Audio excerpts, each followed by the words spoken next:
அவர்களுடைய மக்கா வாழ்க்கையை குறித்து, அந்த மக்கா வாழ்க்கையில அவர்கள் பட்ட சிரமங்கள், அவர்களுடைய பிரச்சாரம், இவற்றையெல்லாம் அறிந்து கொண்டு வருகிறோம். அந்த வகையில பெருமானார் ஸல்லல்லாஹு அலைஹி வஸல்லம் அவர்களுடைய மக்கா வாழ்க்கையினுடைய கடைசி காலகட்டத்தில் அக்கபா என்ற அந்த கணவாயில ரசூல் ஸல்லல்லாஹு அலைஹி வஸல்லம் அவர்களை மதீனாவை சேர்ந்த சிலர் சந்தித்து இஸ்லாத்தை ஏற்றுக்கொண்டு, நீங்கள் என்னுடைய ஊருக்கு வருவீர்களேயானால் உங்களுக்கு நாங்கள் பக்கபலமா இருப்போம் என்று உறுதிமொழி எல்லாம் கொடுத்தாங்க. இது மாதிரியான லைலத்துல் அக்கபா என்று சொல்லக்கூடிய அந்த அக்கபாவுடைய உடன்படிக்கை 2 கட்டத்தில் நடந்திருக்கிறது. முதல் வருடம் ஒரு 12 பேர் வந்து பெருமானார் ஸல்லல்லாஹு அலைஹி வஸல்லம் இந்த மாதிரி உறுதிமொழி எடுத்தாங்க.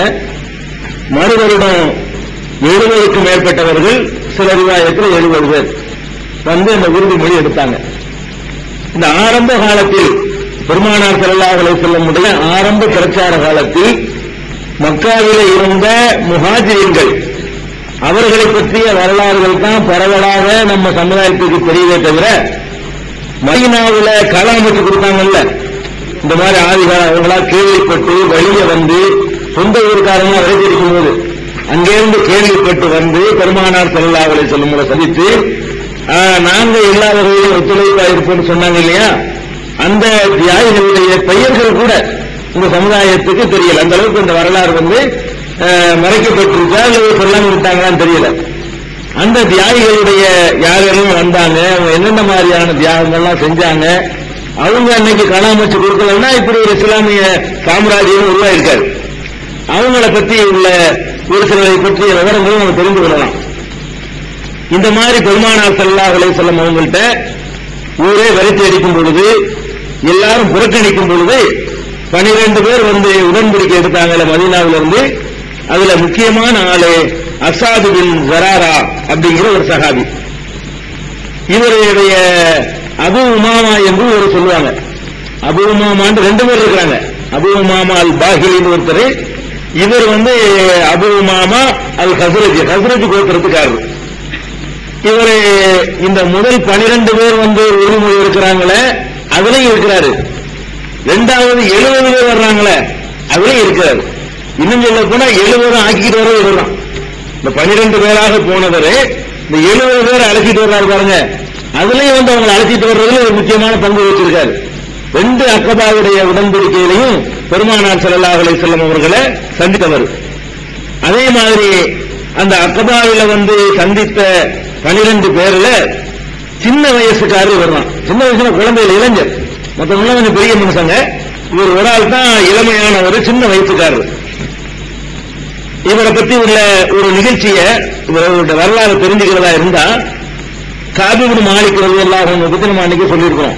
அவர் இந்த அக்கபால அந்த உடன்படிக்கையில உள்ளவர். தபூக்கு போருக்கு போகாம 3 பேரை பின்வாங்குவாங்க இல்லையா, அதுல ஒருத்தர். இவர் காபி இப்னு மாலிக் வந்து பிற்காலத்துல வயசாகி போய் கண்ணெல்லாம் தெரியாம குருடராகிறாரு. அவரை வந்து அவருடைய மகன் அப்துல் ரஹ்மான்ங்கிறவரு பள்ளிவாசலுக்கு மற்றவர்களாம் கூட்டிட்டு போயிட்டு வந்துட்டு இருப்பாரு. கண் தெரியாதவருக்கு துணைக்கி இருப்பார்ல. அப்ப ஒரு நாள் நாங்க ஜும்மாவுக்கு எங்க தகப்பனாரை காபி இப்னு மாலிக்கை நான் அழைத்துக் கொண்டு சென்றேன். சென்ற உடனே அப்ப பாங்க சத்தத்தை கேட்டார். காபி இப்னு மாலிக் வந்து பாங்கோசை கேட்டாரு. பாங்க சத்தத்தை கேட்ட உடனே இஸ்தக்பர லி அஸாத் இப்னு ஸராரா, அஸாத் இப்னு ஸராரா அவர்களுக்காக வேண்டி பாவம் அனுப்பிட்டு வர்றாரு. அவர் அப்ப இல்ல. காபி இப்னு மாலிக் என்பவர் வயசான காலத்துல ஆகி அவர் கண்ணு தெரியாம போய் ரசூல் ஸல்லல்லாஹு அலைஹி வஸல்லம் பிந்தி நடக்குது. அப்ப ஜும்மாவுக்காக வேண்டி மகன் எடுத்துட்டு போறாரு, வாங்கன்னு கூட்டிட்டு போறாரு. போகும்போது பாங்க சத்தம் கேட்குது. பாங்க கேட்டவன என்ன பண்றாருன்னா, அஸாதுக்காக வேண்டி பாவம் மன்னிப்பு, அஸாத் அல்லாஹ் மன்னிக்கட்டும், அல்லாஹ் அவரை கிருபை செய்யட்டும் அப்படின்னு சொல்றாரு. ஏன் இவர் தெரிந்து பாங்குக்கு அஸாதுக்கு என்னங்க இருக்கு, ஏன் இப்படி செய்யறீங்கன்னு கேட்கும் பொழுது அவர் சொல்றாரு, அஸாத் இருக்கிறாங்களே அவர் தான் மதீனாவுல முதல்ல எங்களுக்கு ஜும்மா நடத்தினவர். ரசூல் ஸல்லல்லாஹு அலைஹி வஸல்லம் வரதுக்கு முன்னாடி இந்த 12 பேர் அனுப்பிடுறாங்கல்ல, நீங்க போய் இவர் இமாமா இருந்து உங்களுக்கு ஜும்மா நடத்துவார். இவருக்கு பின்னாடி நீங்க எல்லாம் என்ன செய்யணும், ஜும்மா தொழுகை நடத்திக் கொள்ளணும்னு சொல்லி இந்த அஸ்ஸாதுங்கிறவரை தான் ரசூல் ஸல்லல்லாஹு அலைஹி வஸல்லம் நியமிச்சிருந்தாங்க. அவர்தான் எங்களுக்கு வந்து ஜும்மா நடத்தினாரு. ரசூல் ஸல்லல்லாஹு அலைஹி வஸல்லம் வருவதற்கு முன்னாடி வந்து அவர் எங்களுக்கு இந்த மார்க்கத்தினுடைய அமீராக தலைவராக அவர் இருந்தாருன்னு சொல்லி நன்றியோடு நினைவுறாரு. ஜும்மாவுக்கு போயிட்டு இருக்கிறதுனால ஜும்மாவுடைய பாங்கு கேட்டவனே அவருக்கு முதல்ல பிறகு ஜும்மா ஞாபகம் வருது. ஃபர்ஸ்ட் நம்ம எப்போ ஜும்மா சொல்லுவோம், அதை வந்து அஸ்ஸாதுக்கு கராரதான் நடத்தினாரு அப்படின்னு சொல்லி அவருக்கு எல்லா இடத்துல அவருக்காக வேண்டிய நினைவு வந்து துவா செய்யறாங்க. அப்ப இந்த மதீனாவுக்கு போய் ஜும்மா நடத்தக்கூடிய பொறுப்பு இவருக்கு தான் இருந்துச்சு. அங்கிருந்து வந்து ஒரு 12 பேர் இருக்கக்கூடிய நேரத்திலேயே இவர் இங்க வந்து இஸ்லாத்தை ஏற்று அங்க போய் பிரச்சாரம் பண்ணி அங்க உள்ள மக்களுக்கு ஜும்மா தொழுகை நடத்தக்கூடிய அளவுக்கு ஒரு முக்கியத்துவம் கொடுக்கப்பட்டிருந்தார் ரசூல் ஸல்லல்லாஹு அலைஹி வஸல்லம் அவங்களால. அது போக இந்த சம்பவத்தை பற்றி முழுமையாக இவர் வந்தார் இல்லையா, இவர் முழுமையாக அந்த அக்கபாவில் எப்படி சந்தித்தார் என்பதை பற்றி ஜாபிர் பின் அப்துல்லா ரலியல்லாஹு அன்ஹு அவர்கள் அறிவிக்கிறாங்க. ரசூல் ஸல்லல்லாஹு அலைஹி வஸல்லம் அவர்கள் ஹஜ்ஜுடைய காலத்துல மஜன்னா உக்காலு இது மாதிரியான சந்தைகள் இருக்குது. அந்த சந்தைகள் எல்லாம் போய் ஹாஜிகளை விரட்டிக்கிட்டே போவாங்க. ரசூல் ஸல்லல்லாஹு அலைஹி வஸல்லம் ஹஜ்ஜுக்கு வர்றவங்கள விரட்டுவாங்க. எதுக்கு விரட்டுவாங்க, நான் சொல்ல கொஞ்சம் காது கொடுத்து கேளுங்கயா, நான் என்ன சொல்றேன்னு கொஞ்சம் கேளுங்க அப்படின்னு சொல்லி ஹாஜிகளுக்கு பின்னாடி ரசூல் ஸல்லல்லாஹு அலைஹி வஸல்லம் போய்கிட்டே இருப்பாங்க. போகும்போது சொல்லுவாங்க, எனக்கு யாராவது உதவி செய்து இருக்கிறீங்களா, என் இறைவனுடைய தூது செய்தியை நான் உங்களுக்கு எடுத்து சொல்லணும், அதுக்கு யாராச்சும் எனக்கு வாய்ப்பு தர மாட்டீங்களா, உங்க ஊருக்கு என்னை கூட்டிட்டு போக மாட்டீங்களான்னு அந்த மாதிரி சந்தையில கூட்டத்தில் எல்லாம் கேட்டுட்டு இருப்பாங்க. மேலும் என்னுடைய கோத்திரத்தார்கள் என்னுடைய குலத்தார்கள் என்னை ஒதுக்கி வைத்து விட்டார்கள், என்னுடைய பிரச்சாரங்களை எல்லாம் முழுமையாக தடுத்து விட்டார்கள் அப்படின்னு சொல்லி ரசூல் ஸல்லல்லாஹு அலைஹி வஸல்லம் சொல்லிட்டே இருப்பாங்க. இது எந்த அளவுக்கு பிரசித்தமாயிடுச்சுன்னா, வேற வேற பகுதிகளில் எல்லாம் ஹஜ்ஜுக்கு போவாங்கல்ல, அவங்களை கூப்பிட்டு சொல்லி அனுப்புவாங்களாம், போறீங்க ஒரு ஆள் வரைஞ்சிட்டு வருவார் ரூசு, அந்த அளவுக்கு பிரசித்தமா இருக்கு. ரசூல் ஸல்லல்லாஹு அலைஹி வஸல்லம் ஒவ்வொருத்தரையாவது விரட்டுறாங்கல்ல, இது எந்த அளவுக்கு பிரசித்தமாயிருச்சுன்னா எல்லா பகுதிகளுக்கும் அந்த மெசேஜ் போய் வெவ்வேறு பகுதிகளிலிருந்து புறப்படும் பொழுது அவங்க குடும்பத்தார் சொல்லி அனுப்புவாங்களாம், போறது போறீங்க அந்த ஆளுக்கு மாற்றாதீங்க, அங்க ஒரு பெருகார் முகமது அந்த ஆள் வந்து இந்த மாதிரி ஆள் பிடிச்சிட்டு இருக்கிறாரு, நீங்க அதை போய் மாட்டிடாது என்று சொல்ற அளவுக்கு இது அவ்வளவு பிரசித்தம். விடவே மாட்டாங்களாம், யாரு கிடைச்சாலும் போய் சொல்லிக்கிட்டு இருப்பாங்க ரசூல் ஸல்லல்லாஹு அலைஹி வஸல்லம். இப்படி இருக்கக்கூடிய நேரத்தில் தான் எங்களை மதீனாவிலிருந்து அல்லாஹ் ரசூலிடத்தில் அனுப்பி வைக்கிறான். மதீனாவிலிருந்து எங்க மனசை மாற்றி எங்களை ரசூல் ஸல்லல்லாஹு அலைஹி வஸல்லம் அவர்கள்ட்ட அனுப்பி வைக்கிறான். ஒவ்வொருவராக வந்து ரசூல் ஸல்லல்லாஹு அலைஹி வஸல்லத்தை சந்தித்து ஈமான் கொள்வார்கள். ரசூல் ஸல்லல்லாஹு அலைஹி வஸல்லம் அவர்கள் குர்ஆனுடைய வசனங்களை எல்லாம் அவருக்கு ஓதி காட்டுவார்கள். அவரை இஸ்லாத்தை ஏற்றுக்கொண்டவராக ஊருக்கு திரும்புவாரு. ஊருக்கு போனா அவரை வச்சு அந்த குடும்பமே இஸ்லாத்தை ஏற்றுக்கொள்ளக்கூடியதாக ஆகிவிடும். எந்த அளவுக்கு ஆயிருச்சுன்னு சொன்னா, எந்த ஒரு வீடாக இருந்தாலும் அங்க ஒரு ஆள் இருப்பாராம், அப்படி பரவிருச்சு. ரசூல் ஸல்லல்லாஹு அலைஹி வஸல்லம் மதீனாவுக்கு போறதுக்கு முன்னாடி என்ன நிலைமை ஏற்படுதுன்னா, எந்த ஒரு வீடாக இருந்தாலும் சரி அங்க ஒரு ஆளுக்கு முஸ்லிமா இருப்பாரு. ஒரு அன்சாரிகளுடைய எந்த வீடா இருந்தாலும் சரி, இங்கே சுத்தமா தொகுத்து விட்டுட்டாங்க, அங்க என்னடான்னு கேட்டா ஒரு வீடு பாக்கி இல்லை. ஒவ்வொரு வீட்டுல அத்தாவாச்சு மகனாச்சு அண்ணனாச்சு தம்பியாச்சு யாராவது ஒரு ஆளுக்கு மெசேஜ் போய் அவர் இந்த இஸ்லாத்தை ஏற்றுக்கொண்டு ரசூல் ஸல்லல்லாஹு அலைஹி வஸல்லம் வருகையை எதிர்பார்த்தவராக இருக்கிற அளவுக்கு அந்த நிலைமை வந்து உருவாகி இருந்தது. அதுக்கப்புறமேலே நாங்க வந்து ஒரு இதை நோக்கி வந்தோம். இங்க ரெண்டாவது அக்கபா போய் சொல்றாரு, முதல் தடவையிலேயே இவர் வந்து கலந்து கொண்டவர் அஸ்ஸாது, இரண்டாவது 70 பேர் இருக்கிறாங்கல்ல அதுலயும் கலந்து கொண்டவர். அப்ப ஜாபிர் பின் அப்துல்லா சொல்றாங்க, நம்ம எவ்வளவு நாளைக்கு இப்படி ரசூல் ஸல்லல்லாஹு அலைஹி வஸல்லத்தை வந்து இந்த நிலையை விட்டு வைக்கிறது, எந்த நிலையை விட்டு வைக்கணும், மத்தா நகர ரசூலுல்லாஹி ஸல்லல்லாஹு அலைஹி வஸல்லம் யுக்ரது ஃபீ ஜிபாலி மக்கா வ யகாஃபு, மக்காவுடைய மலைப்பகுதியின் பக்கம் விரட்டி அடிக்கப்படக்கூடிய நிலையில் எவ்வளவு நாளைக்கு நாம் ரசூல் ஸல்லல்லாஹு அலைஹி வஸல்லம் விட்டு வைப்பது அப்படின்னு பேசிக்கிறாங்க. அப்ப முதல் 12 பேர் வந்து இஸ்லாத்தை ஏற்றுட்டு போய் 70 பேர் வர்றாங்க இல்லையா, வர்றதுக்கு முன்னாடி ஒரு மசோதா நடக்குது. என்ன சொல்லிட்டு வர்றாங்கன்னா, இன்னும் எவ்வளவு நாளைக்கு ரசூல் ஸல்லல்லாஹு அலைஹி வஸல்லம் இந்த நிலைமை விட்டு வைக்கிறது, விரட்டி அடிக்கிறாங்க. எப்படி விரட்டி அடிக்கிறாங்கன்னா, ஊருக்குள்ளே போக முடியாத நிலைமையில் இருந்திருக்காங்க ரசூல் ஸல்லல்லாஹு அலைஹி வஸல்லம். மக்காவுடைய மலை பகுதியின் பக்கம் விரட்டி அடிக்கப்படுறாங்க ரசூல் ஸல்லல்லாஹு அலைஹி வஸல்லம்.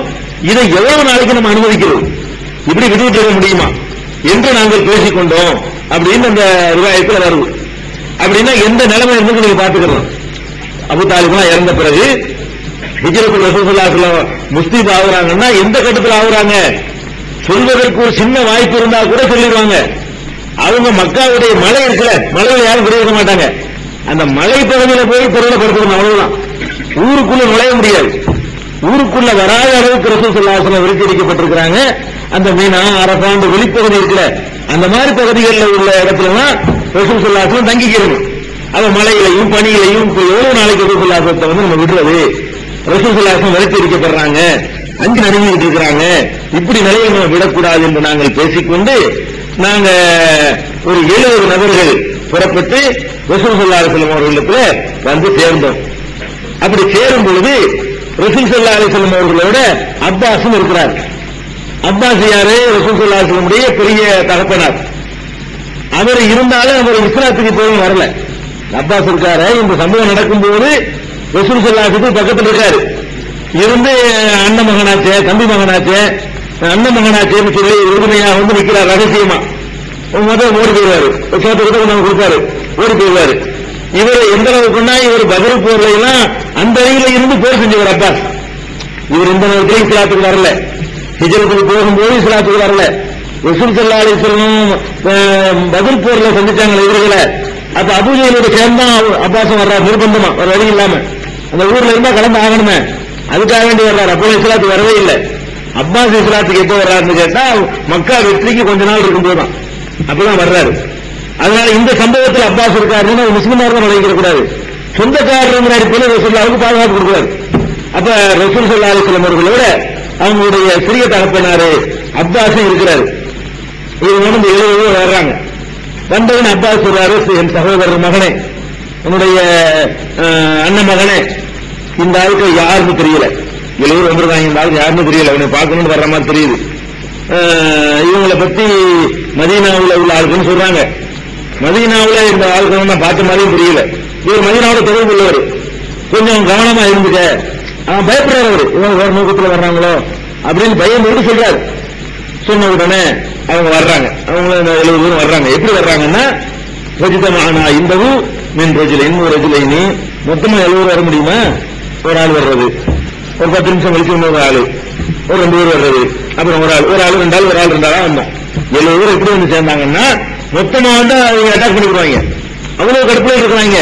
சும்மா ஒரு போற மாதிரி போய் ரசூலுல்லாஹ் வந்து அந்த மலை அடிவாரத்தில் அங்க ஒவ்வொரு சந்திக்கிறது, ஒத்தையா 2 பேராக வந்து இப்படி நாங்கள் பயந்து சந்திச்சோம். அப்ப அப்பாஸ் வந்து எங்க முகத்தை உன்னிப்பா கவனிக்கிறாரு. முகத்துக்கு வந்திருக்காங்க இவங்க எல்லாம், தெரியாத முகமா இருக்குது என்று சொல்லி அப்பாஸ் வந்து எங்களை உன்னிப்பாக கவனித்து விட்டு, இவங்களை பத்தி நான் விளங்கவே இல்லை, எனக்கு தெரியவே இல்லை இவங்க யாருந்து, நீங்க அப்பா பாத்துக்கிறேன் எனக்கு தெரியாதுன்றாரு. இவங்க நம்பாதேங்கிறாரு. அப்பாஸ் என்ன பண்றாருன்னா, இது வந்து நான் மதீனாவோட எவ்வளவு தொடர்பு இல்லாம இந்த முகத்துல ஒரு முகத்தை கூட நான் என்ன செய்யல, பார்த்தது இல்லைன்னு சொல்றாரு. ஆனா ரசூல் ஸல்லல்லாஹு அலைஹி வஸல்லம் தெரிஞ்சுக்கிறாங்க. ஏற்கனவே வந்தவங்க சில பேர் இருக்காங்களே, சென்ற வருடம் வந்தவங்க இருந்ததுனால ரசூல் ஸல்லல்லாஹு அலைஹி வஸல்லம் கரெக்டா தெரிஞ்சுக்கிறது. என்ன சார் அசவத்தை கூட்டிட்டு வந்திருக்காரு, அந்த அணியில் அவர் இருந்ததுனால ரசூல் ஸல்லல்லாஹு அலைஹி வஸல்லம் இவங்க சந்தேகப்படுற கூட்டம் இல்லைன்னு சொல்லி பேச்சுவார்த்தை நடக்குது. அப்ப இந்த 70 பேரும் சொல்றாங்க, 70 பேர் இஸ்லாத்தை ஏற்றுதான் வர்றாங்க. இந்த 12 பேருடைய பிரச்சாரத்தினால ஏற்றுக்கொண்டவர்களாகத்தான் வர்றாங்க, உறுதிமொழி கொடுக்கத்தான் வர்றாங்க, இஸ்லாத்தை ஏற்றுக்கிறதுக்கு வரல. வந்து யார சொல்லலாம் அலாமன் பாயுக்க, என்ன செய்வதாக நாங்க உங்கள்கிட்ட உறுதிமொழி தரணும், கேளுங்க. என்ன கேட்கறீங்க?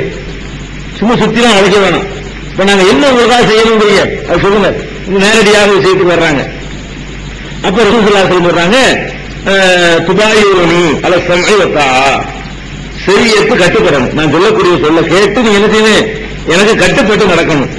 சந்தோஷமா இருந்தாலும் கஷ்டமா இருந்தாலும் சரி, சிறந்த வறுமையிலையும் செல்வ செழிப்பிலையும் அல்லாஹ்வுக்காக செலவழிக்கணும்.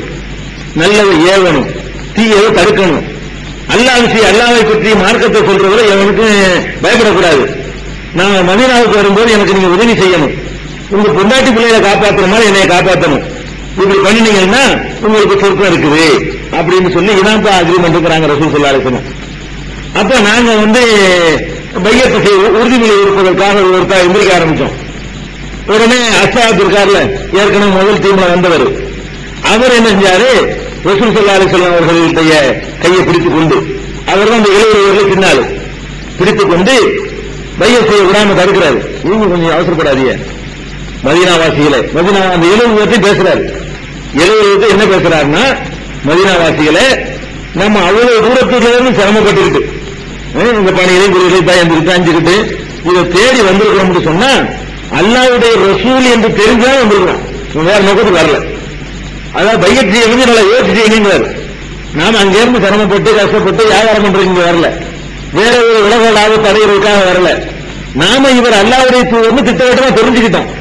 தெரிஞ்ச அடிப்படையில தான் அந்த அல்லாஹ்வுடைய தூதரை ஏற்றுக்கொண்டு ஒரு உதவி செய்யணுங்கிறதுக்காக நம்ம வந்திருக்கிறோம். அதனால இவரை இன்றைக்கு அங்கிருந்து வெளியேற்றி நம்ம கூட்டிட்டு போயிட்டோம்னு சொன்னா ஒட்டுமொத்த அரபு சமுதாயத்தினுடைய பகமையை நீங்க சந்திக்க வேண்டி வரும். அவர் விளைவையும் சொல்றாரு, பையத்து செய்யுங்க, பையத்து செய்யறதுக்கு முன்னாடி யோசிக்கிறீங்க. அல்லாஹ்வுடைய தூதர் நினைச்சு வந்துட்டோம், நீங்க வாட்டுக்கு இவர் எங்கேயும் கிளம்பிட்டு போய் இங்கேயே அவர் பிரசாதத்தை பண்ணிட்டு இருக்காரு, நீங்க எங்க கூட்டிட்டு போய் அங்க கொண்டே வச்சீங்கன்னா என்ன ஏற்படும் தெரியுமா? ஒட்டுமொத்த அரபிக்காரும் நமக்கு எதிராக திரும்புவான். எங்க ஊரும் கழிச்சுட்டு போயிட்டியா, நாங்க ஒதுக்கி வச்ச ஆளை நீ அடையாளம் கொடுக்குறியா கேட்பான். அது பலவிதமான பிரச்சனைகளை சந்திக்க வேண்டி வரும். சில நேரங்களில் வாழ எடுக்க வேண்டியது வரும், யுத்தங்களை சந்திக்க வேண்டி வரும். சும்மா விட மாட்டாங்க. மக்காவில இருந்து படையை குறைத்து உங்களை தாக்குறதுக்கு வருவான். நீங்க அடைக்கலம் கொடுக்கணும் கூட்டிட்டு போய் அதை சந்திக்க வேண்டி வரும். அந்த நேரத்தில் நீங்க பின்வாங்கி வரக்கூடாது. அதனால நல்லா யோசிங்க, என்ன உறுதிமொழி கொடுக்குறீங்க யோசிக்கிறீங்கிறார் அவர். மற்றதெல்லாம் ஓகே, கடைசியா சொன்னாங்கல்ல, உங்க நான் மதீனாவுக்கு வரும் பொழுது உங்க பொண்டாட்டி பிள்ளைங்களை காப்பாற்றுற மாதிரி என்னை காப்பாற்றணும், சொந்த குடும்பத்தில் ஒரு ஆளை காப்பாற்றுற மாதிரி எங்களை காப்பாற்றுறதுக்கு நீங்க என்ன செய்யணும், எங்களுக்கு வர துன்பங்களை தடுக்கணும்னு கேட்டாங்கல்ல. அதுக்கு தான் இவர் அசாத் அந்த மக்களுக்கு புரிய வைக்கிறாரு. நீங்க என்ன வாக்குறுதி கொடுக்குறீங்கன்னு விளங்கி கொடுக்குறீங்களா, என்ன உறுதிமொழி செய்ய போறீங்கன்னு முதல்ல உங்களுக்கு புரியுதா? நீங்க சாவுறதுக்கு உறுதிமொழி கொடுக்குறீங்க, அதான் அர்த்தம். எல்லாரும் உரியாவான், அடிக்க வருவான், போரை சந்திக்க வேண்டி வரும். அப்ப உங்களில் சிறந்தவர்கள் எல்லாம் கொல்லப்பட வேண்டிய நிலைமை வரும். இந்த வர்ற உங்களுக்கு முக்கியமான ஆட்கள்லாம் கொல்லப்பட வேண்டிய நிலைமை படவிரட்டி வந்தாங்கன்னா முக்கியமான பெருமைகளை எல்லாம் இழக்க வேண்டி வரும். எல்லா அரபியலும் பகமைக்கு உள்ளதா வரும். அதே நேரத்தில் இதற்கான கூலி எல்லா இடத்திலும் உங்களுக்கு கிடைக்கும்.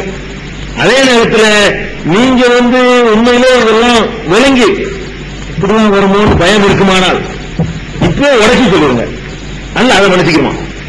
அவர் சொல்றாரு, முடியல அவ்வளவு பயங்கர விஷயமா நீங்க சொல்றது, இல்ல நாங்க மறைச்சி இஸ்லாத்தை ஏத்துக்கிறோம், நீங்க வரவும் வேணாம், நாங்க அடைக்கணும் தரவும் வேணாம், ஆக எங்களுக்கு தாங்கிக் கொள்ள வலிமை இல்லை என்று நீங்கள் சொல்லிவிட்டீர்களானால் அழுவரை உண்டல்ல, அது அல்லாஹ் இடத்தில் ஏற்றுக்கொள்ளக்கூடிய காரணமாக இருக்கும். அல்லாஹ் சக்திக்கு மீறி யாரையும் சிரமப்படுத்த மாட்டான். அதனால நீங்க ரசூல் ஸல்லல்லாஹு அலைஹி வஸல்லம் உறுதிமொழி கொடுக்கறதுக்கு முன்னாடி நல்லா யோசிச்சுக்கிறீங்கன்னு சொல்லி அவர் எழுந்து சொல்றாரு. 70 பேர் ரெடியா இருக்கிறாங்க. 70 பேருக்கு என்ன செய்யறாரு, புரிய வைக்கிறாரு. நீங்க கொடுக்கிற சாதாரணம் இல்ல, பையத்து பண்ணிட்டு போய் ரசூலுல்லாஹ் கூட்டிட்டு போனீங்க, நடக்கிறது வேற, என்ன வேண்டாம் நடக்கும். அதுக்கெல்லாம் நாங்க தயார் என்று இருந்தால் கடைசி வரைக்கும் உறுதியா நிற்பீர்கள் என்று சொன்னால் உறுதிமொழியை கொடுங்க.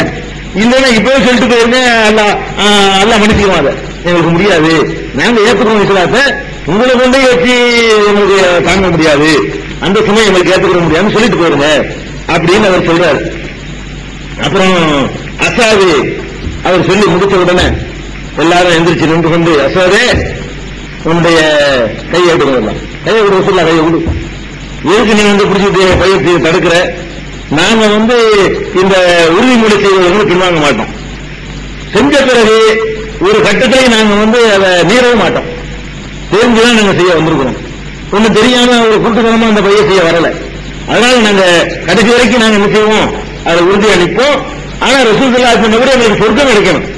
ஏன்னா ஆகிரத்தை நம்பி வந்த கூட்டம் தானே, இந்த உலகத்துடைய கணக்கே எங்களுக்கு வேணாம், இப்படி எல்லாம் நாங்க செய்தால் எங்களுக்கு சொர்க்கம் கிடைக்குமா, அதை சொல்லுங்க. அது இருக்குன்னு சொன்னா இதெல்லாம் எங்களுக்கு பூசி சொர்க்கம் கிடைக்கும் என்பதற்காக நாங்க எதையும் செய்ய நாங்க தயாரா இருக்கிறோம் அப்படின்னு சொல்லி அவங்க சொல்லிவிட்டார்கள் என்று முஸ்லிம் அகமதுல இடம்பெற்றிருக்கக்கூடிய ஒரு ஹதீஸ். இதுல இந்த அஸ்ஸாத்துடைய அந்த துணியை தெரிஞ்சுக்கலாம். இந்த 12 பேர்ல ஒரு ஆளு இஸ்லாத்தினுடைய தூண்களில் ஒரு சொல்லலாம். இஸ்லாத்தினுடைய தூண்களாக மதிக்கப்பட வேண்டிய அபூபக்கர், உமர் மாதிரி மதிக்கணும் இல்லையா, அது மாதிரி மதிக்கப்பட வேண்டியவர்கள் இந்த அஸ்ஸாத் இப்னு ஸராராவும் ஒரு பெரிய ஒரு சிறந்த ஒரு சஹாபி. இவரும் அடித்தளம் போடுறாரு, 7 பேரை கூட்டிட்டு வர்றாரு. என்ன அளவுக்குன்னா இவருக்கு தெரிஞ்சு சாவுறதுக்கு தயார் என்று அந்த மாதிரி துணிந்து வந்திருக்கிறார் அவர். இந்த மாதிரியான ஒரு ஆளாக்கும் அஸ்ஸாத் இப்னு ஸராரா. அதுல என்ன ஒரு வருத்தமான விஷயம் என்று கேட்டா, ரசூல் ஸல்லல்லாஹு அலைஹி வஸல்லம் ஹிஜ்ரத் செஞ்சு போறாங்க, போய் மஸ்ஜித் நபவி கட்டுறாங்க இல்லையா, போனோன்னு பள்ளிவாசல் ஒன்று கட்டி இருக்கிறாங்க.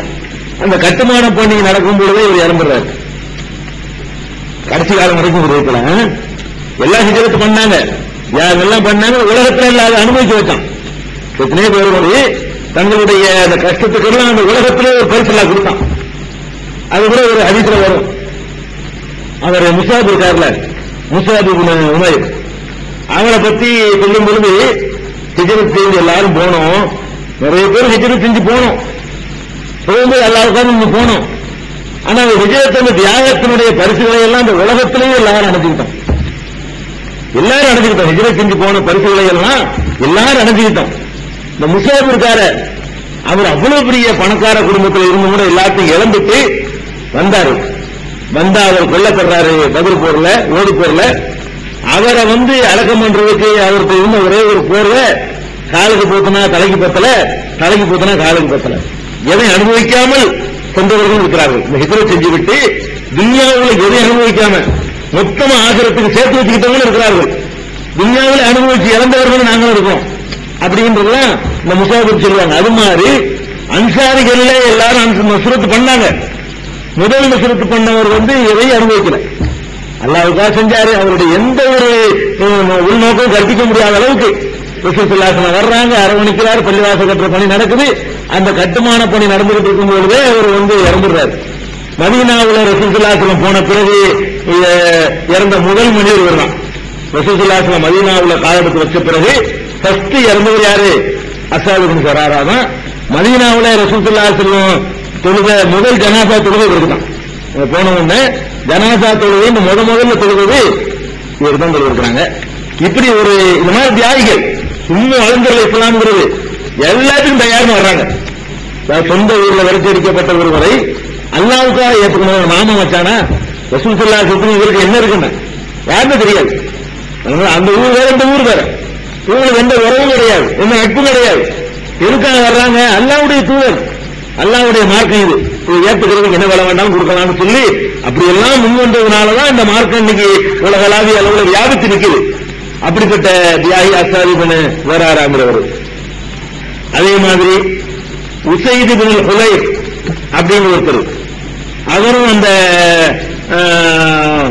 12 பேர்ல ஒரு ஆள். ஃபர்ஸ்ட்ல வந்தாங்கல்ல, இந்த ஃபர்ஸ்ட் வந்ததுல அஸ்ஹாப் இப்னு ஸராரா மாதிரி உஸைத் இப்னு ஹுலைர் என்று இவர் ஒரு சஹாபி. இவருக்கு அபு யஹ்யான்னு சொல்லுவாங்க, அபு அத்தீக்னு சொல்லுவாங்க. இவருடைய தகப்பனார் அந்த அவுஸ் கோத்திரம். மதீனாவுல 2 கோத்திரம் இருக்கு, ஒன்னு அவுஸ், இன்னொன்னு ஹஸ்ரஜ். இந்த அவுஸ் ஹஸ்ரஜ் அன்சாரிகள் பின்னாடி சொல்லப்பட்டாங்க. மதீனாவுல பல கோத்திரங்கள் இருந்தாலும் அவுஸ்ங்கிறவங்களும் ஹஸ்ரஜ்ங்கிற கோத்திரத்தாருன்னா இஸ்லாத்தை ஏற்றுக்கொண்டு உதவி செஞ்சவர்கள், அடுத்தவங்களுக்கு உதவி செஞ்சவங்க, வந்த மக்களை வந்து அரவணைச்சுக்கிட்டவங்க. அதனால அந்த 2 கோத்திரத்தாருமே நம்ம அன்சாரிங்க, நம்ம அன்சார் 2 கோத்திரம். வேற கோத்திரக்காரங்களும் ஏற்றுக்கல. பனு குறைலா, பனு முகைரெல்லாம் அவர்கள் 1-2 பேர் ஏற்றிருக்காங்க. இந்த குழுவா மொத்தமா ஏற்றுக்கிட்டவங்க இந்த 2 சமுதாயம் தான், அவுஸ் கோத்திரமும் ஹஸ்ரஜ் கோத்திரமும் தான். இவருடைய உஸைதுடைய தகப்பனார் இருக்காரு, அவர் தான் அவுஸ் கோத்திரத்துக்கு தலைவர். அந்த குலத்துக்கே தலைவராக, அந்த கோத்திரத்துக்கே லீடராக வந்து இருக்கிறாரு. அவருடைய மகன் வந்து இந்த ரசூல் ஸல்லல்லாஹு அலைஹி வஸல்லம் செய்யறாரு, பக்கபலமா நிக்கிறாரு.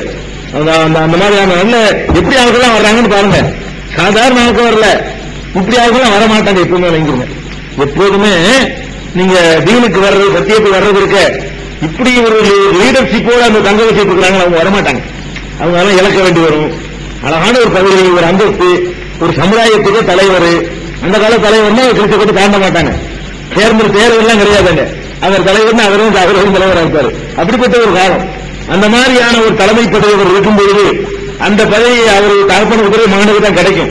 அப்படிப்பட்ட ஒரு நிலையில அவர் அதெல்லாம் உதறிட்டு அந்த உயர்ந்த ஒரு பதவிகள்லாம் கணக்கில் கொள்ளாம அவர் வர்றாரு. ஆரம்பத்தில் இஸ்லாத்தை ஏற்று இந்த 12 பேர்ல ஒருத்தராக இருந்தார். அதே மாதிரி இவரை பத்ர்ல கலந்து கொண்டாரா இல்லையாங்கிறதுல கருத்து வேறுபாடு இருக்கு. பத்ர் போர்ல இருந்தாரா என்பதுல கருத்து வேறுபாடு இருக்கு. உஹது போர்ல இவர் இறந்துடுறாரு. ரொம்ப எல்லாம் இவங்க பெருசா அனுபவிக்கல. இந்த 12 பேர் வந்தாங்களே, ரொம்ப எல்லாம் இது பண்ணல. பத்ர் போர்ல கலந்து கொண்டதற்கு தெளிவான ஆதாரங்கள் கிடைக்கல. உஹது போர்ல கலந்து கொண்டார். உஹது போர்ல அவர் ஷஹீத் ஆயிட்டார். அல்லாஹ் அவருக்கு பெரிய தர்ஜாவை கொடுக்கணும். அப்ப உஹது போர்ல கலந்து கொண்டாரு. அவருடைய உடம்புல துண்டி தேடி பார்க்கும் பொழுது 7 பெரிய காயங்கள், 7 பெரிய வெட்டு காயங்களோட அவருடைய உடல் கண்டெடுக்கப்பட்டுச்சு உஹது போர்க்களத்துல. அந்த மாதிரியான தியாகங்கள் பண்ணவர். அதே மாதிரி ரசூலுல்லாஹி ஸல்லல்லாஹு அலைஹி வஸல்லம் மதீனாவுக்கு வந்த பிறகு மக்காவாசிகளையும் ஒரு மதீனாவாசியும் சேர்த்து அந்த ஜாயின் பண்ணுவாங்க, சகோதரத்துவம் ஏற்படுத்துவாங்க. அது மதீனா வாழ்க்கைக்கு போகும்போது வேகமா சொல்லிக்கிறாங்க. அப்படி இவரோட யாரை சேர்த்து விட்டாங்கன்னா ஸைத் பின் ஹாரிசாவை சேர்த்து விட்டாங்க. ஸைத் பின் ஹாரிசாங்கிறது அதாவது ரசூல் ஸல்லல்லாஹு அலைஹி வஸல்லம் வளர்ப்பு மகன்.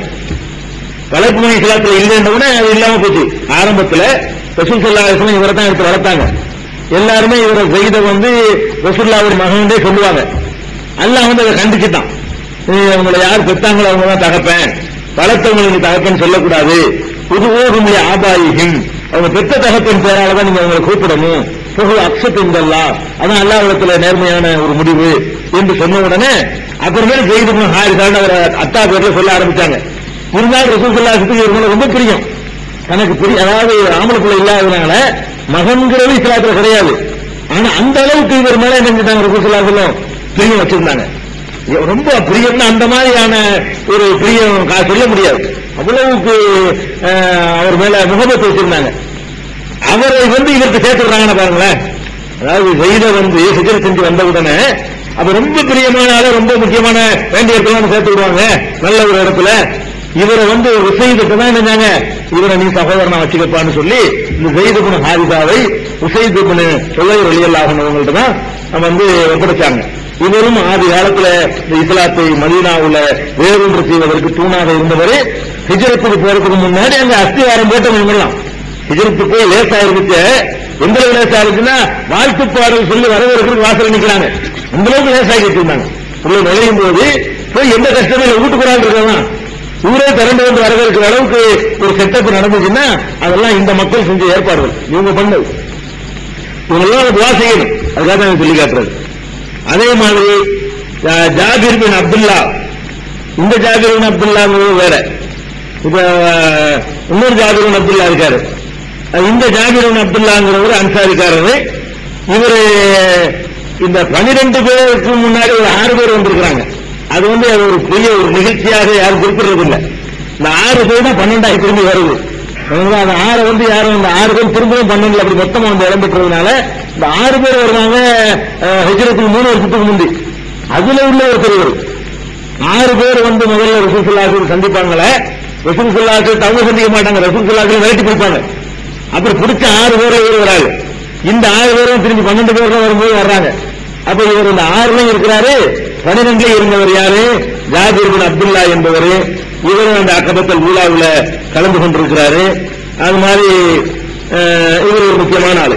இவருக்கு ஒரு பெருசா வரலாறு அவருடைய வரலாறுகள் கிடைக்கல பெரிய அளவுல. இவர் அதில் கலந்து கொண்டதுக்கு மாத்திரம் ரெக்கார்டு இருக்கு, அந்த அக்கபாவில் கலந்து கொண்டதுக்கு. அதே மாதிரி ராஃபி இப்னு மாலிக் என்று சொல்லி ஒரு சஹாபி, இவரும் இந்த 12 பேர்ல ஒருவராக இருந்தாரு. ஹஸ்ரஜ் கோத்திரத்துல முதல்ல இஸ்லாத்துக்கு வந்தவர். அவுஸ் கோத்திரத்துல மற்றவங்க எல்லாம் வந்திருக்காங்க. ஹஸ்ரஜ்ங்கிற மதீனாவுல இருந்த கோத்திரத்திலேயே முதல்ல ஏற்றுக்கொண்டு ஒருவர் தான் யாரு? ராஃபி இப்னு மாலிக். இவர் பத்ர்லயும் கலந்துகிட்டு இருக்கிறாரு, அக்கபாவிலையும் கலந்துகிட்டு இருக்கிறாரு. இவர் அடிக்கடி சொல்லுவாரு, நான் பத்ர்லயும் கலந்துகிட்டேன், அக்கபாவிலையும் கலந்துகிட்டேன். மற்றவங்க எல்லாம் பத்ர ஒரு பெருசா நினைச்சிட்டு இருக்கிறாங்க, அதை விட நான் அக்கபாவில கலந்துகிட்டேன், அதான் என்னை பொறுத்தவரை பெரிய பாக்கியம். பத்ர்ல கலந்துக்கிறாட்டா கூட ஒரு பெரிய விஷயம் இல்ல. ஏன்னா பத்ர்ல போகும்போது நாங்க ஒரு வலிமையாக இருந்தோம், அதை விட பலவீனமான நிலையில் நாங்க ரசூலுல்லாஹ்ட்ட போய் என்ன ஏற்றுக்கிட்டோம்.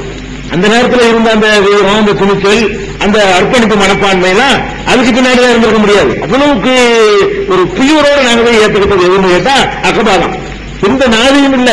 இப்ப எல்லாம் ஒரு 313 பேரை கூட்டிட்டு போய் படம் விரட்டிட்டு போற அளவுக்கு நம்மகிட்ட ஒரு ஆட்சி வந்துருச்சு. இதுல ஒருத்தர் நுழைஞ்சுக்கிறதுக்கு ஒரு சாத்தியம் இருக்கு, யார் வேணா நுழைஞ்சிக்க முடியும். அதுல யாரும் நுழைய மாட்டாங்க, சாவுறதுக்கு போற மாதிரி இருக்கும். அன்னைக்கு அந்த 12 பேர்ல ஒரு ஆளாக நாங்க நுழையிறோமே, அப்ப இப்படிலாம் 313 பேர் உண்டாக்க முடியும் நினைச்சு பார்த்தோமா? இந்த 12 பேரை போனாலும் போயிடலாம், 12 பேர் அழிச்சாலும் அழிச்சிடலாம், போன தலையை தனியா திரும்பி போட்டாலும் போயிடலாம். என்ன பிந்தி எல்லாம் வளர்த்தாங்கிறது வேற, வளர்ப்பான்னு எதிர்பார்த்தவங்க வந்தாங்க. அவங்க வரும்போது என்ன வேணா நடக்கலாம். அவங்க ஏத்துக்கிற வரும்பொழுது இப்படி போனாலும் போயிடலாம். 12 பேர் அவங்களுக்குள்ள வச்சு மக்காவுக்குள்ள வச்சு இவங்க சமாதி நடிப்பாங்க. அப்படியே நடக்கலாம்ல. டேஞ்சரான இடத்துக்கு போய் ரசூல் ஸல்லல்லாஹு அலைஹி வஸல்லம் போய் பார்க்க போறோம். இது மக்காக்காரங்களுக்கு தெரிஞ்சுன்னா அங்கேயே சமாதி கட்டி போவாங்க. திருப்பி கூட வர முடியாதுங்கிற ஒரு கட்டத்துல நாங்க போய் சேர்ந்திருக்கிறோம் சொல்லி அவர் சொல்லுவார் அடிக்கடி. என்னையை பொறுத்த வரைக்கும் நான் பத்ரில கலந்து கொண்டேன், அது இந்த அக்கபாவுல கலந்து கொண்டேன் பாருங்களேன், அதுக்கு ஈடாக நான் கருதவில்லை. அக்கபாவுல இல்லாதவர்கள் என்ன அவங்களுடைய வாழ்க்கையில் நடந்த பெரிய திருப்பு முனையாக பத்ரை சொல்லிக் கொள்ளலாம். என்னையை பொறுத்த வரைக்கும் அந்த அக்ரிமெண்ட்ல நான் ஒப்பந்தம் பண்ண வசூலாக அதான் பத்ரை விட சிறந்தது, அதான் பெரிய பாக்கியம் அப்படின்னு சொல்லி அவர் அடிக்கடி சொல்லுவார். அந்த மாதிரியான ஒரு சிறந்த சஹாபி. அதே மாதிரி இவர் ஒரு முக்கியமான ஆளு. அடுத்தது சாத் பின் உபாதா. இவர் ஹஸ்ரஜ் கோத்திரத்தானுடைய ஒரு தலைவர்கள் ஒரு முக்கியமான ஆளு. இன்னும் சொல்ல போனா இவரும் தலைவராக இருந்தார். ரசூல் ஸல்லல்லாஹு அலைஹி வஸல்லம் மதீனாவுக்கு வரக்கூடிய நேரத்தில் ஹஸ்ரஜிகளுக்கு தலைவராக இருந்தது மாத்திரம் இல்லாம அவுசுக்கு சேர்த்து மொத்தமாக அன்சார்கள் தலைவராக ஒரு ஆனார். சாத் பின் உபாதா இருக்காரு, இவர் அன்சாரிகளுக்கு தலைவர் ஆனார். எந்த அளவுக்குன்னு சொன்னா ரசூல் ஸல்லல்லாஹு அலைஹி வஸல்லம் அவங்களுக்கு அடுத்தபடியாக மதீனாவாசிகள் ஒருவரை மதிக்கிறாங்கன்னு இவர் தான் மதிப்பாங்க. ரசூல் ஸல்லல்லாஹு அலைஹி வஸல்லம் அவங்களுக்கு நிகழ்வு அதை விட்டுருங்க. ரசூல் ஸல்லல்லாஹு அலைஹி வஸல்லம் அப்புறமேலே ஒருவரை மதீனாவாசிகள் பெருசா நினைக்கிறாங்கன்னு சொன்னா அது யாருமா? சாத் பின் உபாதா. அன்சாரிகள் அத்தனை பேராலும் மதிக்கப்பட்டவர். எந்த அளவுக்குன்னா ரசூல் ஸல்லல்லாஹு அலைஹி வஸல்லம் இறந்த பிறகு யார் ஆட்சிக்கு வருவது என்ற பிரச்சனை எழும் பொழுது இவர் முன்னிறுத்தப்படுறார்.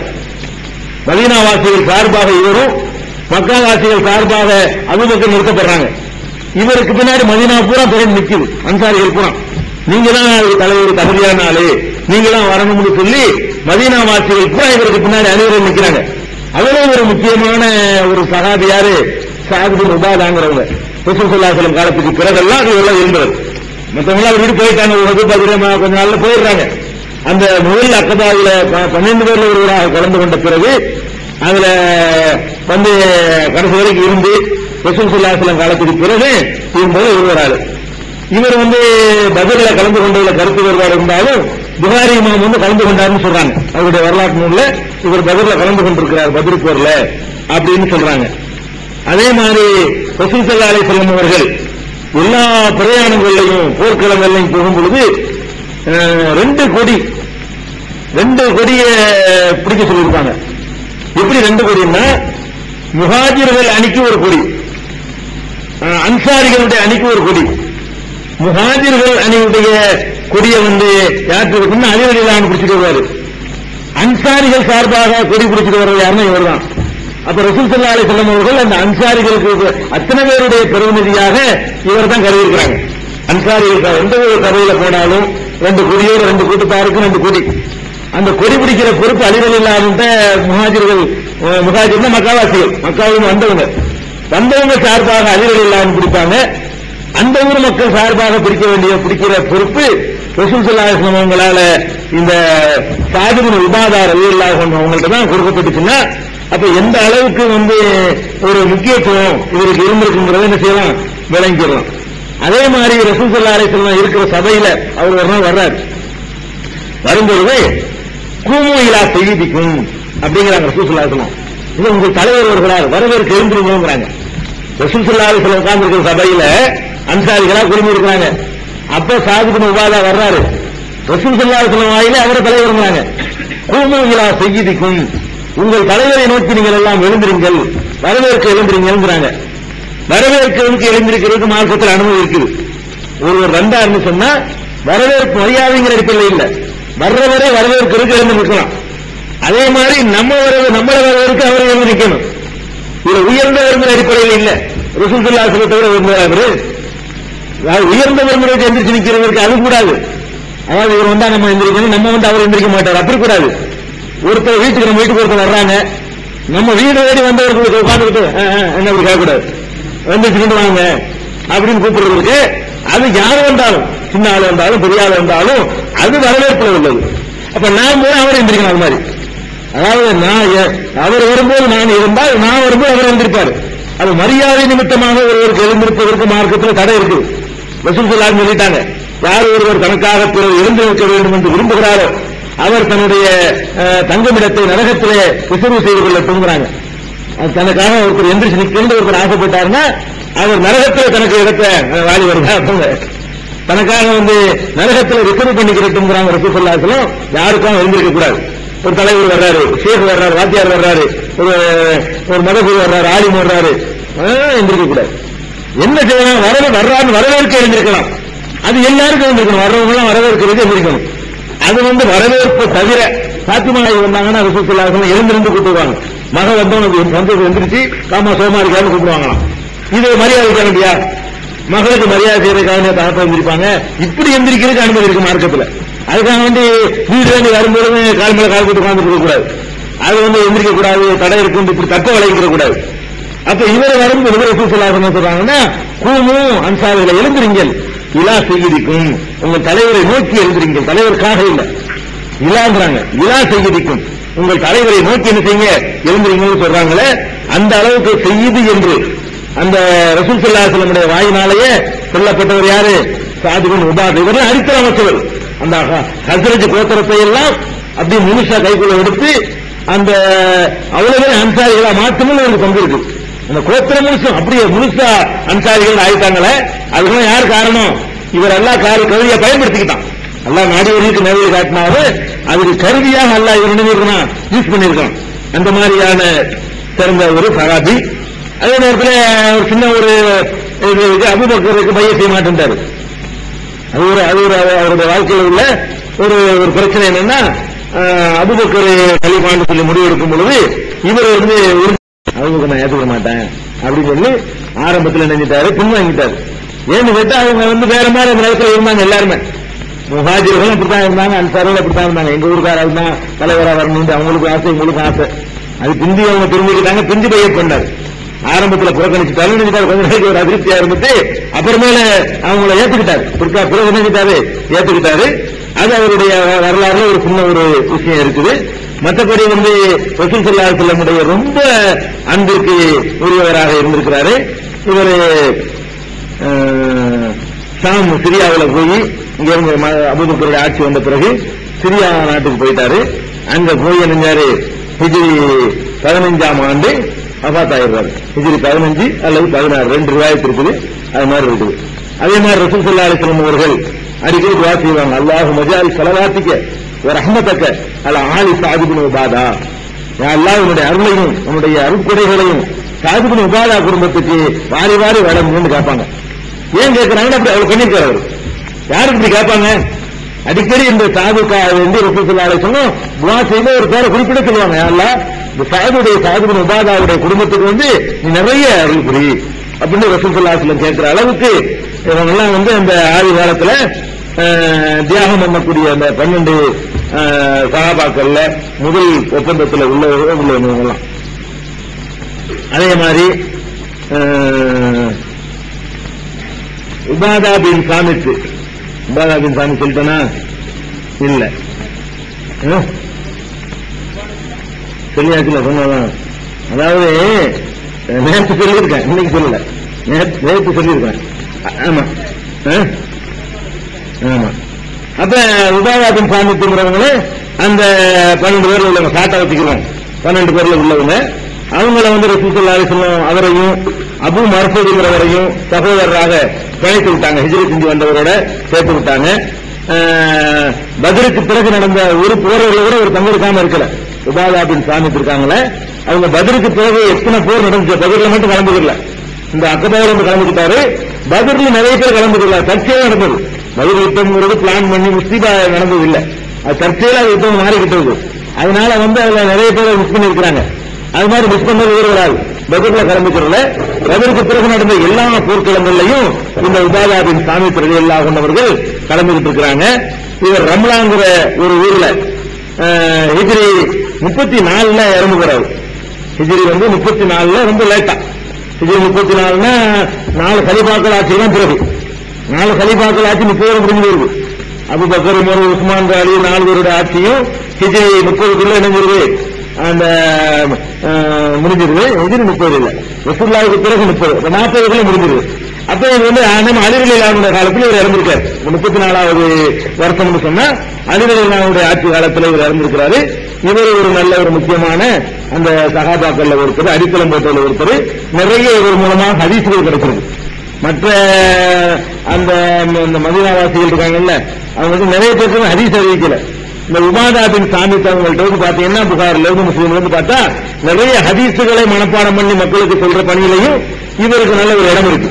இவர் அறிவிக்கக்கூடிய ஹதீசுகள் புகாரில இருக்கு, முஸ்லீம்ல இருக்குது, இன்னும் பல நூல்கள்ல எல்லாம் நிறைய ஹதீசுகள்லாம் இடம் பெற்றிருக்குது. அவ்வளவு முக்கியமான ஒரு சகாபில இவர் ஒரு ஆளு. இவருடைய வாழ்க்கையில உள்ள ஒரு முக்கியமான விஷயம் என்னன்னு கேட்டா, இவர் வந்து சிரியாவுக்கு போயிடுறாரு. பிறகு என்ன பண்ணிடுறாருன்னா சிரியாவில் போய் இருக்காரு. உஸ்மான் ரலியல்லாஹு ஆட்சி காலத்துல சிரியாவில் போய் தங்கிடுறாரு. சிரியாவில் வந்து முஆவியா இருக்காங்கல்ல, அவங்க தான் ஆளுநரா இருக்கிறாங்க. சிரியாண்ட சாம், அந்த காலத்துல சாம்னு சொல்லுவாங்க. இந்த சாம்ல வந்து உஸ்மான் ரலியல்லாஹு ஜனாதிபதியா இருக்கிறாங்க. ஒரு பதவிக்கு கவர்னராக முஆவியாவை நியமிச்சிருக்கிறாங்க. அப்ப அந்த சாம்ல வந்து முஆவியாவுடைய ஆட்சி நடக்குது. இவர் வந்து உபாயாவை பொறுத்த வரைக்கும் அந்த யாருக்கும் பயப்பட்ட அந்த 12 பேர்ல வருவார். அவரு அதெல்லாம் ஆச்சரியமும் கிடையாது. முகத்துக்கு மேல அடி சொல்லுவாரு. முஆவியா கொஞ்சம் கடுப்படியான ஆளா இருந்தா கூட இவர் ஒரு ஆள் தான் எதிர்ப்பாரு. முஆவியா தப்பா செஞ்சா என்ன செய்வாரு, எதிர்த்து மக்கள்கிட்ட வந்து மக்களே இருந்தாலும் கேட்காதீங்க, இவர் இருந்தால் தப்பு பண்றாரு அப்படி எல்லாம் வந்து என்ன செய்வாரு சொல்றவருடைய வழக்கம். எந்த அடிக்கடி முஆவியாவுக்கும் இவருக்கு மோதிக்கிட்டே இருக்கும். முஆவியா ரலியல்லாஹு அவர்களுக்கு கவர்னரா இருக்கிறாரு. கவர்னரா இருந்தாலும் இவரை மக்கள் மதிக்கக்கூடியவராக இருக்கிறாரு.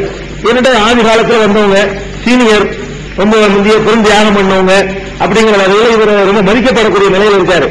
அதனால இந்த மாதிரிலாம் அடிக்கடி நடக்கும். சில விஷயத்துல முஆவியாவே ஜகா வாங்கிடுவாரு. மக்கள் எல்லாம் கூட்டி வச்சுக்கிட்டு இந்த விஷயத்துல நான் தப்பா சொல்லிவிட்டேன், உபாதா வந்து நேலாவோட முக்கியமான ஆளு, ரசூலை பற்றி நல்லா தெரிந்தவர், அவர் சொல்றதான் சரி, நான் வாபஸ் வாங்கிக்கிறேன்னு சொல்லவில்லைன்னா முஆவியா இப்படி செஞ்சிருக்கிறார். அந்த மாதிரி ஒரு மதிக்க தகுந்தவரா இருக்கிறார். ஒரு கட்டத்துல வந்து அந்த என்ன விஷயம்ங்கிறது ஹதீஸ்ல கிடைக்கல. ஒரு விஷயத்தில் 2 பேருக்கு மோதி கொள்கிறது. முஆவியா ரலியல்லாஹு அன்ஹுக்கும் உபாதா பின் சாமித்துக்கும் மோதிக்கிறது. மோதிக்கிட்ட உடனே அப்ப அபூ ஹுரைரா வந்து காம்ப்ரமைஸ்க்கு வர்றாரு. அபூ ஹுரைரா அங்கதான் இருக்காரு. அபூ ஹுரைரா ரலியல்லாஹு அன்ஹு அவர்களும் அந்த சாம்ல தான் இருக்கிறாங்க. அவர் உபாதாவை பார்த்து, உபாதாவை ஏன் இந்த மாதிரி நீ வந்து மோதிக்கிட்டு இருக்கணும், அவர் எந்த ஒரு கவர்னர் இல்லையா, கவர்னரை கொஞ்சம் அனுசரிச்சு போயிட வேண்டியதானே, எதுக்கு வரணும்னு உடனே அவங்க சொல்றாங்க அபூ ஹுரைராட்ட, யா அபா ஹுரைரா இன்னக லம் தகும் மஅனா இது பாயானா ரசூலுல்லாஹி ஸல்லல்லாஹு அலைஹி வஸல்லம், நாங்கள் ரசூல் ஸல்லல்லாஹு அலைஹி வஸல்லம் ஒரு உறுதிமொழி எடுத்தோமே, அப்போதான் நீ இருக்கலையா, அவனுக்கு உரிமை. அவர் சொல்றாரு, நாங்கள் ஒரு உறுதிமொழி எடுத்தோமே அப்போதான் நீ இருக்கல, நாங்க என்ன உறுதிமொழி எடுத்தோம் உங்களுக்கு தெரியுமா அப்படின்னு ஞாபகப்படுத்துறாரு. நாங்கள் ரசூல் ஸல்லல்லாஹு அலைஹி வஸல்லம் அவங்கள்ட்ட வந்து ஒரு உறுதிமொழி எடுத்தோம். அந்த உறுதிமொழியில வந்து ஏற்கனவே சொன்னதுதான், அல்லாஹ்வுக்கு கட்டுப்படணும், அல்லாஹ்வுடைய ரசூலுக்கு கட்டுப்படணும், பொருளாதாரத்தை சில விஷயம் யோசிக்கக்கூடாது, நல்ல வழியாகணும், கெட்டதை தடுக்கணும், அல்லாஹ் விஷயத்துல வந்து பொய்களை சொல்லக்கூடாது, சத்தியத்தை சொல்லும்போது யாருக்கும் வந்து பயப்படக்கூடாது, மதீனாவுக்கு ரசூலுல்லாஹ் வந்து அவங்களுக்கு உதவி செய்யணும், அவங்களை காக்கணும். இதுதான் ரசூலுல்லாஹ்க்கு நாங்க எடுத்த பையத். இதுக்கு மேல வந்து நாங்க ரசூல் ஸல்லல்லாஹு அலைஹி வஸல்லம் உறுதிமொழி இருக்கல. இந்த அளவுக்கு மேல எங்கிட்ட உருவாக்குறாரு. ரசூல் ஸல்லல்லாஹு அலைஹி வஸல்லம் நாங்க எடுத்த உறுதிமொழி என்ன, இவ்வளவுதான், வலையுறங்கிற முறையில் இவ்வளவுதான் எடுத்திருக்கிறோம். இவர் என்ன பண்றாருன்னா என்ன சொன்னாலும் நாங்க கேட்கணும்னு நினைக்கிறாரு.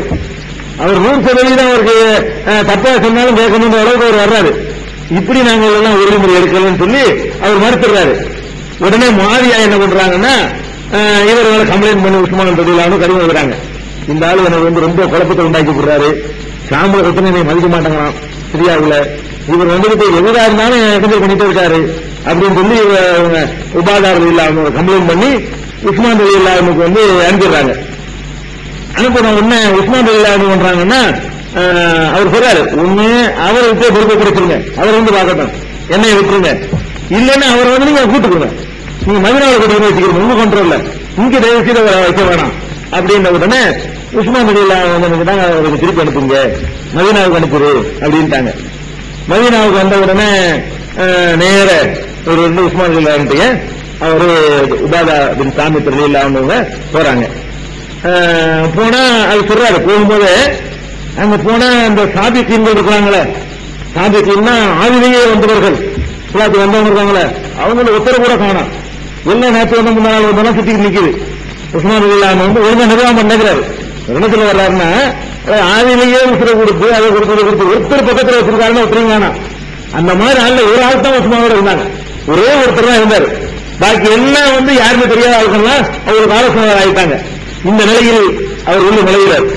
ஒருத்தரை கூட காண முடியல, பழைய ஆட்களை யாருமே காணும், எல்லாத்தையும் விட்டுவிட்டு எல்லாம் யாருமே தெரியாத ஆட்கள் அவர் மந்திரி ஆலோசனை இப்படி எல்லாம் நியமித்து வச்சிருக்காருன்னு சொல்லி ஒரு கடுப்பு.